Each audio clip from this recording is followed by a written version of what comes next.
எல்லோருக்கும் வணக்கம். இன்றைக்கு இந்த பகுதியில் ஒரு தாலி மீல்ஸ் தான் பார்க்க போகிறோம். அதாவது தாலி காம்போ பார்க்க போகிறோம். நான் ஏற்கனவே பதிவு போட்டிருக்கேன், அதில் நல்ல வரவேற்பு இருந்தது. இது போன்ற தாலி காம்போ போடுங்க அப்படின்னு நிறைய பேர் கேட்டிருந்தீங்க.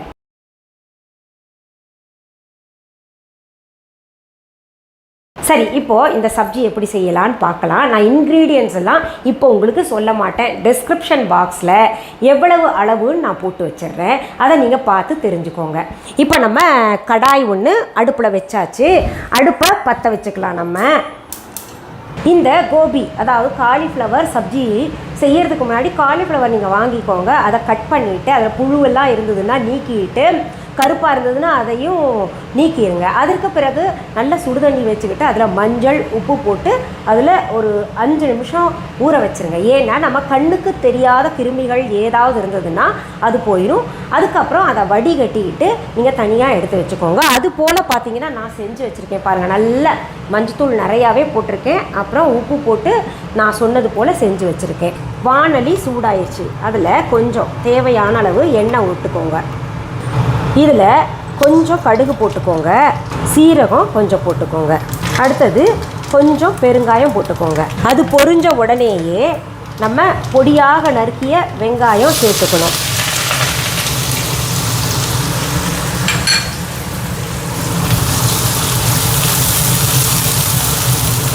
இந்த கலர் மாறுறதுக்குள்ளரையே பொடியாக நறுக்கிய இஞ்சி கொஞ்சம் சேர்த்துக்கலாம். அடுத்தது நல்லா பொடியாக நறுக்கிய பூண்டு சேர்த்துக்கலாம். அடுத்தது பொடியாக நறுக்கிய கறிவேப்பிலையும் சேர்த்துக்கலாம். அடுத்தது பொடியாக நறுக்கிய பச்சை மிளகாயும் சேர்த்துக்கலாம். இப்போது இது பச்சை வாசனை போகிற வரைக்கும் நல்லா வதக்கணும். அது நல்லா வதக்கிய பின்னாடி தக்காளியை சேர்த்துக்கோங்க. நறுக்கி வைத்த தக்காளி. அடுத்தது இதில் உப்பு சேர்க்கலாம். நான் காலிஃப்ளவரில் ஏற்கனவே உப்பு சேர்த்துருக்கேன், அதனால் பார்த்துக்கோங்க. என்ன பிங்க் கலரில் உப்பு இருக்குது அப்படின்னு கேட்டிங்கன்னா ஹிமாலயன் சால்ட். இது நம்ம 4 டிஷ் ஒரு நாளைக்கு பண்ணோன்னா மாற்றி மாற்றி உப்பை பயன்படுத்துங்க. சரி, இப்போ இந்த தக்காளி நல்லா குழஞ்சு போயிடணும். அதுக்காக நம்ம மூடி போட்டு மூடி வச்சிடலாம்.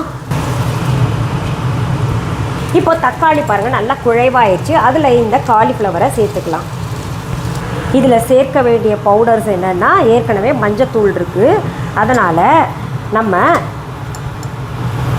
மல்லித்தூள் கொஞ்சம் சேர்த்துக்கலாம். அடுத்தது மிளகாய்த்தூள் சேர்த்துக்கலாம். இப்போ இதில் லேசாக தண்ணி தெளிச்சிட்டு வேக வைக்கலாம். நல்லா பெரட்டி போட்டு மூடி வச்சிடலாம். வேகட்டும். அடுப்பில் காலிஃப்ளவர் சப்ஜி வேக வைக்கிற வரைக்கும் நம்ம அடுத்த ரெசிபி என்ன அப்படின்றத பார்க்கலாம். இப்போ அடுத்த ரெசிபி பார்க்கறதுக்கு முன்னாடி இந்த சப்பாத்திக்கு மாவு பிசைஞ்சு வச்சுருங்க. அதாவது நான் இன்றைக்கி கீ ரொட்டி செய்ய போகிறேன். அதுக்கு மாவு பிசைஞ்சு வச்சுருக்கேன். ஊறிக்கிட்டு இருக்குது. இது பாட்டுக்கு ஊறிக்கிட்டு இருக்கட்டும். இப்போ காம்போ தாலிக்கு தேவையான அடுத்த ரெசிபி என்னன்னா, நம்ம பன்னீர் மக்கன் க்ரீன் கிரேவி பார்க்க போகிறோம். அதற்கான பொருள்களும் நான் டிஸ்கிரிப்ஷன் பாக்ஸில் எழுதி போடுறேன், பார்த்துக்கோங்க. நம்ம முதல்ல என்ன பண்ணணும்னா, ஒரு மிக்ஸி ஜார் எடுத்துக்கணும். அரைப்பதற்கு தேவையான பொருள்கள் என்னென்ன போடுறேன்னு பார்த்துடலாம். இதில் மிக்ஸி ஜாரில் ஒரு 2 பிடி போல் கொத்தமல்லி இலைகள் சேர்த்துக்கோங்க. அடுத்தது 1 பிடி போல் புதினாவை சேர்த்துக்கோங்க. அடுத்தது பச்சை மிளகாய் நான் 6 சேர்க்குறேன், நீங்கள் உங்கள் காரத்துக்கு ஏற்ற மாதிரி பார்த்துக்கோங்க. அடுத்தது பூண்டு பல் நான் வெட்டி வச்சுருக்கேன், அதையும் சேர்த்துக்கிறேன். இஞ்சி துண்டுகளையும் சேர்த்துக்கிறேன். இந்த காய் பாதி வெந்துருச்சு. அதை திறந்து பார்த்து நீங்கள் இந்த கொத்தமல்லி இலைகளை சேர்த்துக்கோங்க. கொத்தமல்லி இலைகளும் நல்லா வெந்தால் ரொம்ப நல்லாயிருக்கும். அதனால் அதை சேர்த்து மறுபடியும் கிளறி மூடி போட்டு வேக வைங்க.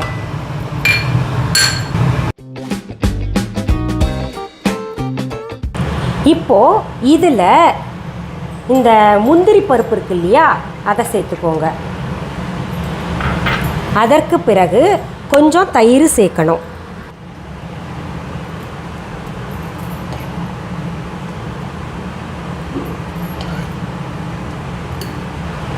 இதை நல்ல பேஸ்ட் போல் இப்போ அரைச்சி எடுத்துக்கலாம். அடுத்தது நான் பாருங்கள் பன்னீர் எடுத்து இப்படி க்யூப்ஸ் மாதிரி கட் பண்ணியிருக்கேன். அதை ஒரு பவுலில் போட்டுக்கோங்க.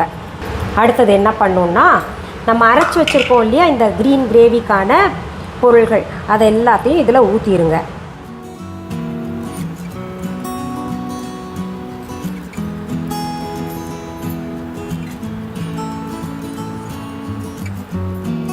இப்போ பாருங்கள் கிரேவி நல்லா எல்லா பன்னீருக்கும் போதுமான அளவுக்கு இருக்குது. இது ஒரு 10 நிமிஷம் நம்ம ஊற விட்டுடலாம். உப்பையும் சேர்த்துக்கணும். இந்த ஹிமாலயன் ராக் சால்ட் இன்னும் பல பொருள்கள் நம்ம viha.online இருக்குது. புதிதாக பார்க்கக்கூடியவர்கள் viha.online என்னன்னு கேட்டிங்கன்னா நம்முடைய ஆன்லைன் ஷாப். அதில் நிறைய பொருள்கள் தினமுமே புதிதாக பதிவேற்றம் செய்கிறோம். அதில் கிராசரிஸ் முதற்கொண்டு ஹெர்பல் ப்ராடக்ட்ஸ் முதற்கொண்டு நிறைய கிளாத் குழந்தைங்களுக்கு பெரியவங்களுக்கு நீங்கள் இப்போது ஆட் பார்த்துருப்பீங்க. அதில் எல்லா பொருளும் பார்த்துருப்பீங்க. ஆன்மீக பொருள்கள் எல்லாம் நிறையா இருக்குது. ரொம்ப தரமான பொருள்கள் வாங்கிக்கலாம். எங்களுக்கான கிளைகள் வேறு எந்த ஆன்லைன் ஷாப்லேயும் எங்கள் பொருள்கள் இல்லை. எங்கள் ஷாப்பு அங்கே ஆட் பண்ணலை. இன்னொன்று நேரடியாக வந்து வாங்கணுன்னா சென்னை ராஜா அண்ணாமலைபுரத்தில் இருக்கக்கூடிய விஹா ஷாப்புக்கு வாங்க. எங்களுடைய கிளைகள் வேறு எந்த ஊர்லேயும் எந்த நாட்டிலையும் கிடையாது. இப்போ இது பார்த்திங்கன்னா நம்ம ஒரு 10 நிமிஷம் ஊற வச்சிடலாம். இப்போ நம்ம அடுப்பில் காய் வச்சோம் இல்லையா, அது கிளறி விட்டுடலாம். உப்பு நான் நடுவில் எடுத்து ஒரு தடவை பார்த்துட்டேன், வெந்துருச்சான்னு பார்த்தேன். அதில் கொஞ்சம் வேகாமல் இருந்தது. இன்னும் வேகட்டும்னு சிம்மில் வச்சுருக்கேன். இன்னும் வேகணும். பாருங்கள் இந்த தண்டு இருக்கு இல்லையா, தண்டு பகுதி இன்னும் சுலபமாக நம்மளால் கட் பண்ண முடியல, அதனால் வேகட்டும். பன்னீர் மக்கன் க்ரீன் கிரேவி செய்கிறோம் இல்லையா, அதுக்காக நான் வானலி ஒன்று அடுப்பில் வச்சுட்டேன். இதில் என்ன பண்ணுங்க, நீங்கள் முதல்ல கொஞ்சம் வெண்ணெயை சேர்த்துக்கோங்க.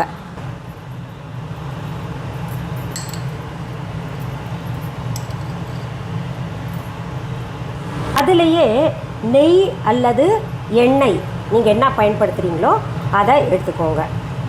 இந்த சுத்தமான பசு நெய் நம்ம viha.online இருக்குது, பார்த்துக்கோங்க. திரும்ப திரும்ப viha.online பற்றி சொல்லிகிட்டு இருக்கேன்னு சிலருக்கு பொறாமைப்படுகிறவர்கள் என்ன பண்ணுறாங்க, சொல்லாதீங்கன்றாங்க. என்னுடைய ஆன்லைன் ஷாப் பற்றி என்னோடய யூடியூப் வீடியோவில் நான் தான் சொல்ல முடியும். எத்தனையோ விளம்பரங்கள் வருது. அப்போது அந்த விளம்பரங்கள் எல்லாம், அதாவது எங்கள் வீடியோலேயே பார்த்திங்கன்னா வேறு என்னமோ விளம்பரங்கள் வருது. இந்த விளம்பரத்தை போடணுமா அப்படின்னு சிலர் வந்து காழ்ப்புணர்ச்சியால் கேட்டிருக்காங்க. அந்த மாதிரி கேட்காதீங்க யார்கிட்டையுமே. வெண்ணெய் உருகிற சத்தம் பார்த்தீங்களா? சூடான உடனேயே நம்ம சீரகத்தை சேர்த்துக்கலாம். சீரகம் பொரியட்டும். அடுத்து இதில் பெரிய வெங்காயத்தை சேர்த்துக்கலாம். பாருங்கள் வெங்காயம் நல்லா வதக்கிட்டோம். ஓரளவுக்கு சுருங்கி இருக்கு இல்லையா? இப்போ என்ன பண்ணணும், இந்த க்ரீன் கிரேவியில் நம்ம பன்னீரை ஊற வச்சுருக்கோம் இல்லையா, அதை சேர்த்துக்கணும்.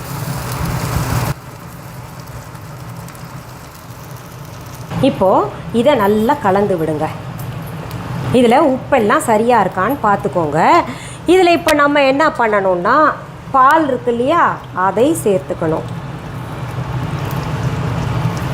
நல்லா கலந்து விடுங்க. ரொம்ப நல்லாயிருக்கும், வெண்ணெய் மாதிரி இருக்கும் இந்த கிரேவி. இவ்வளோ சிம்பிளாக இருக்குது, இது எப்படி இருக்குமோ அப்படின்லாம் நினைக்காதீங்க. செஞ்சு சாப்பிட்டு பாருங்கள். இதில் இருக்கக்கூடிய கொத்தமல்லி இலைகள் புதினா எல்லாம் ரொம்ப நல்லது உடம்புக்கு. இது ஓரளவுக்கு கொதிக்கட்டும். நம்ம மூடி போட்டு மூடி வச்சிடலாம். இந்த காய் வெந்துருச்சா எப்படி இருக்குதுன்னு பார்க்கலாமா? மூடி வச்சதுனால தண்ணி தானாக விட்டு இருக்குது இல்லையா? இப்போ என்ன பண்ணலாம், கொஞ்சம் நேரம் திறந்து வச்சு அது ட்ரை ஆகிற வரைக்கும் நம்ம கலந்து விட்டுக்கிட்டே இருக்கலாம்.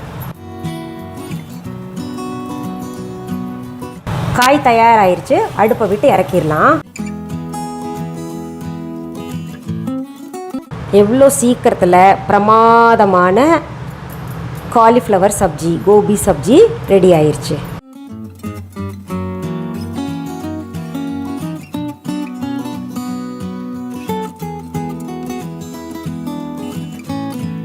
அடுத்தது நம்ம இந்த அடுப்பில் வச்சோம் இல்லையா, பாருங்கள் எவ்வளோ அழகாக இருக்குது, பக்குவமாக இருக்குது. நடுவில் நான் கொஞ்சம் டேஸ்ட்டும் பார்த்துட்டேன், அவ்வளோ நல்லா இருக்குது டேஸ்ட்டு. இதில் அடுத்தது நம்ம என்ன சேர்க்கணுன்னா கொஞ்சோண்டு கரம் மசாலா சேர்த்துக்கலாம். சும்மா அந்த ஸ்பைசி ஸ்மெல் கொடுக்கறதுக்காக.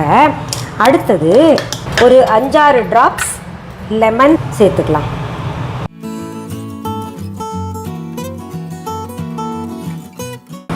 இதை நல்லா கலந்து விட்டுக்கலாம்.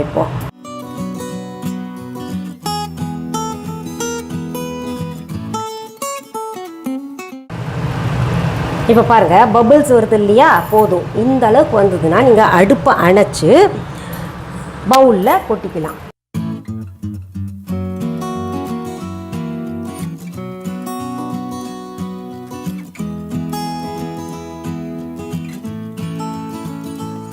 இப்போது இன்னோவேட்டிவாக ஏதாவது செய்யணும் அப்படின்னு நினச்சோன்னா இந்த ஆனியன் ரிங்ஸ் வந்து அங்கங்கே வச்சுக்கோங்க. இதற்கு பிறகு நம்ம வெண்ணெய் இருக்குது இல்லையா, கொஞ்சம் அப்படியே மேலாக போட்டுருங்க. ஏன்னா மக்கன் இல்லையா, இது மக்கன் க்ரீன் கிரேவி, அதனால் வெண்ணெயும் மேலே போட்டுக்கோங்க. இது வந்து நம்மளுடைய விருப்பம் தான், சும்மா இன்னோவேட்டிவாக ஏதாவது செய்யணுமே அப்படின்றதுக்காக. அதுக்கு பிறகு நம்ம இன்னும் இன்னோவேட்டிவாக செய்யணும்னு நினச்சா பால் வந்து அங்கங்கே 2 ட்ராப்ஸ் போட்டுக்கோங்க. இப்போ ஹோட்டலுக்கெல்லாம் போனால் நமக்கு இதுதானே டேஸ்ட், அப்புறம் தான் பார்க்குறோம் நம்ம. ஆஹா என்ன அழகாக வச்சுருக்காங்க அப்படின்னு சொல்லி பேசிக்கிறோம் இல்லையா.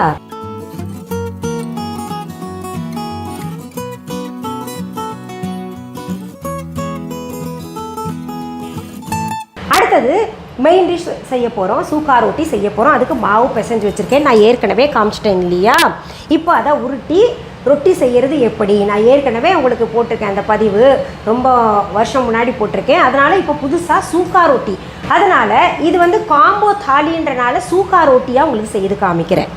இந்த ஹாட் பேக்கை சிலர் கேட்டுக்கிட்டு இருக்கீங்க, 8 மணி நேரம் இந்த சூடு தாங்குங்க, நான் உங்களுக்கு சீக்கிரத்தில் கிடச்சிதுன்னா தரேன். இப்போ எல்லாம் லாக்டவுன்றனால நிறைய பொருள்கள் கிடைக்க மாட்டேங்குது. இப்போ நம்ம இடுறதுக்கு கொஞ்சம் காஞ்ச மாவை எடுத்துக்கலாம். இந்த மாவு நம்ம எவ்வளோ இடணுமோ அவ்வளோ எடுத்துக்கிட்டு பிசைஞ்சிக்கலாம். பிசைஞ்சு விட்டோம் செஞ்சோன்னா நல்லா வரும். இப்படி உருண்டைகளாக எடுத்து செஞ்சு வச்சுக்கலாம்.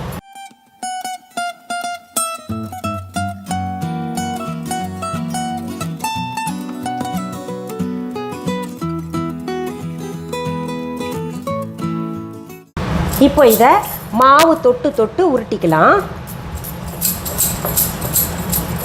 போதும், இந்த அளவுக்கு உருட்டினா போதும். சப்பாத்திக்கு தான் கொஞ்சம் பெருசாக நம்ம உருட்டணும், ரோட்டிக்கு ரொம்ப பெருசாக உருட்டணுன்றது அவசியம் கிடையாது. தவா சூடாயிருச்சு, இதில் நம்ம போட்டுட்டோம். அடுத்தது நம்ம உருட்டிக்கிட்டே இருக்கலாம். இப்போ நம்ம தவாவில் போட்டது பாருங்கள், ஒரு பக்கம் வெந்துருச்சு. இப்போ அடுத்த பக்கம் நம்ம திருப்பி போடுறோம். இதில் இங்கே பபிள்ஸ் வந்துருச்சு பார்த்தீங்களா, அப்போ அந்த பக்கமும் நமக்கு ஓரளவுக்கு ப்ரௌன் ஸ்பாட்ஸ் வந்துருச்சுன்னு தெரியுது இல்லையா.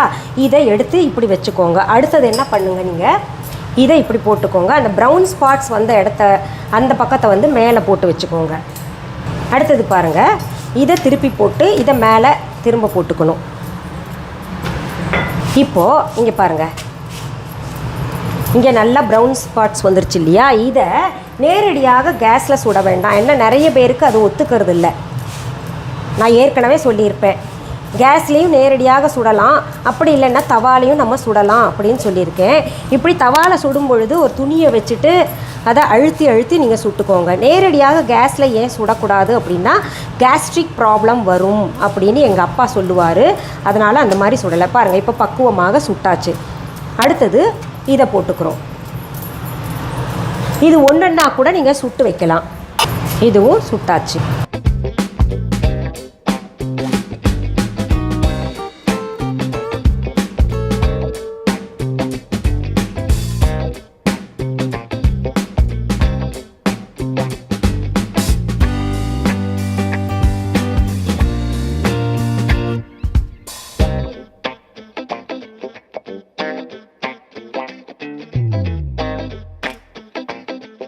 இப்போது நம்ம ரொட்டி செய்துட்டோம் இல்லையா, பரிமாறும் படலம். அடுத்தது நம்ம எப்போவுமே சமைக்கிறதை காட்டிலும் நம்ம டேபிள் மேலே அவங்களுக்கு தட்டில் எப்படி பரிமாறி வைக்கிறோம் அதுதான் ரொம்ப ரொம்ப முக்கியமானது. நம்ம செய்த பன்னீர் மக்கன் க்ரீன் கிரேவி ரொம்ப நல்லாயிருக்கும். செய்து சாப்பிட்டு பாருங்கள், வித்தியாசமாக இருக்கும். இது வரைக்கும் இந்த சுவையில் நீங்கள் சாப்பிட்ருக்க மாட்டீங்க. மின்ட் அண்ட் கொரியாண்டர் பார்த்தோன்னா இது நல்லா இருக்குமோன்னு நினைக்காதீங்க. செய்தீங்கன்னா மற்ற கிரேவிஸை காட்டிலும் இதுதான் சுவையாக இருக்கிற மாதிரி தெரியும். அடுத்தது பாருங்கள், சப்ஜி வச்சுருங்க.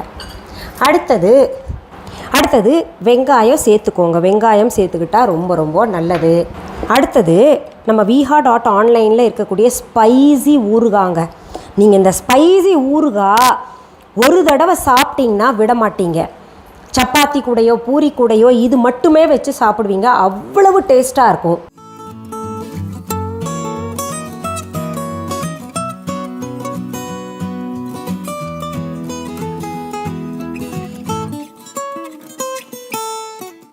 சரி, இன்றைக்கு ஹெல்த்தி காம்போ தாலி ரெசிபீஸில் ரொம்ப ஹெல்த்தியாக ஒரு தாலி உங்களுக்கு ப்ரிப்பேர் பண்ணி காமிச்சிருக்கேன். நிறைய பேர் கேட்டிருந்தீங்க, இது இரவில் மட்டும் சாப்பிடணுமா, பகல்லையும் சாப்பிட்லாமான்னு. அது உங்களுடைய விருப்பம். உங்களுக்கு சப்பாத்தி பகலில் சாப்பிட பழக்கம் இருந்தால் சாப்பிட்லாம், இல்லாட்டி பிரச்சனை இல்லை. இல்லைன்னா என்ன பண்ணுங்கள், இந்த ரோட்டி கூட கொஞ்சம் ரைஸ் நீங்கள் வச்சுக்கோங்க. இந்த லெமன் ரைஸோ இல்லை கீரை ரைஸோ என்ன நீங்கள் செஞ்சுருக்கீங்களோ அந்த ரைஸையும் வச்சுக்கிட்டு சாப்பிடலாம்.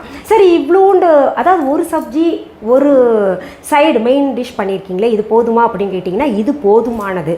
நம்ம உடம்புக்கு ஆரோக்கியத்திற்கு என்னென்ன தேவையோ, ப்ரோட்டீன் இருக்குது இந்த பன்னீரில், மல்டி விட்டமின்ஸ் எல்லாமே பார்த்திங்கன்னா இந்த சப்ஜியில் இருக்குது. ஆனியன் சாப்பிட்றோம், பிக்கிள் லெமன் பிக்கிள் சாப்பிட்றோம். நம்ம தட்டு நிறையா வச்சுக்கிட்டு பிடிச்சதை சாப்பிட்டு வேண்டாததெல்லாம் ஒதுக்கிறத காட்டிலும் நம்ம கொஞ்சம் சமைச்சு நல்லா நிறைவாக சாப்பிட்டோன்னா தான் உடம்புல சேரும் இல்லையா? சரி, இந்த காம்போ தாலி செஞ்சு பார்த்துட்டு எப்படி இருக்குன்னு நீங்கள் கமெண்ட் பாக்ஸில் கமெண்ட் பண்ணுங்கள். இந்த பதிவை முடிக்கிறதுக்கு முன்னாடி நான் சொல்கிறேன், நம்ம எங்களுடைய விஹா ஆன்லைனில் நிறைய புதிய பொருள்கள் சேர்த்துருக்கோம். எங்களுடைய ஆன்லைன் ஷாப்பில் கிடைக்கக்கூடிய பொருள்கள் வேறு எந்த ஆன்லைன் ஷாப்லேயோ இல்லை வேறு எந்த கடைகள்லையோ உங்கள் ஊரில் உங்கள் நாட்டில் எங்கேயும் கிடைக்காது. அதற்கான இன்னும் பொருள்கள் என்னென்ன இருக்குன்றதை பார்த்தீங்கன்னா நீங்கள் இந்த விஹா ஆடில் பார்த்து தெரிஞ்சுக்கலாம். சரி, மீண்டும் அடுத்த பதிவில் வேறு ஒரு நல்ல தலைப்போடு உங்களை எல்லாம் சீக்கிரத்தில் சந்திக்கிறேன். அது வரைக்கும் நன்றி, வணக்கம். அன்பான வாடிக்கையாளர்களே, உங்கள் விஹா ஸ்டோரில் பூஜை பொருட்கள், சிலைகள், ராசிக்கற்கள், வாஸ்து பொருட்கள், விதைகள், பாரம்பரிய அரிசி வகைகள், சிறுதானியங்கள், ஆர்கானிக் பொருட்கள், மூலிகை எண்ணெய், மளிகை பொருட்கள், மரச்செக்கு எண்ணெய், மரப்பொருட்கள், வெள்ளி ஆபரணங்கள், கிஃப்ட் ஆர்டிகல்ஸ், காட்டன் மற்றும் பட்டு புடவைகள், காட்டன் சுடிதார்கள், பட்டு பாவாடை, குழந்தைகளுக்கான விளையாட்டு பொருட்கள், ஹை குவாலிட்டி இமிடேஷன் நகைகள், வீட்டு உபயோக பொருட்கள், ஜூட் பேக்ஸ், ஹேண்ட்மேட் சோப்ஸ், அழகு சாதன பொருட்கள், சிறுதானிய பிஸ்கெட்டுகள், ஹோம் அப்ளையன்சஸ், இன்னும் பற்பல பொருட்கள் விற்பனைக்குள்ளது. விஹா ப்ராடக்ட்களை நீங்கள் வாங்க விரும்பினால் அது எங்களுடைய viha.online வெப்சைட் மற்றும் சென்னை ராஜா அண்ணாமலைபுரத்தில் உள்ள எங்கள் விஹா ஸ்டோரில் மட்டுமே கிடைக்கும் என்பதை தெரிவித்துக் கொள்கிறோம். வேறு எந்த ஆன்லைன் வெப்சைட்களிலும் விஹா ப்ராடக்ட்கள் விற்பனைக்கு கிடையாது என்பதை நீங்கள் கவனத்தில் கொள்ள வேண்டும். எங்கள் விஹா ஸ்டோரின் விலாசத்தை கண்டறிய கூகுள் மேப்ஸில் விஹா ஸ்டோர் என்று டைப் செய்தால் வழியை கண்டறியலாம். www.viha.online வெப்சைட்டிலும் விஹா ஸ்டோரின் அட்ரஸ் உள்ளது.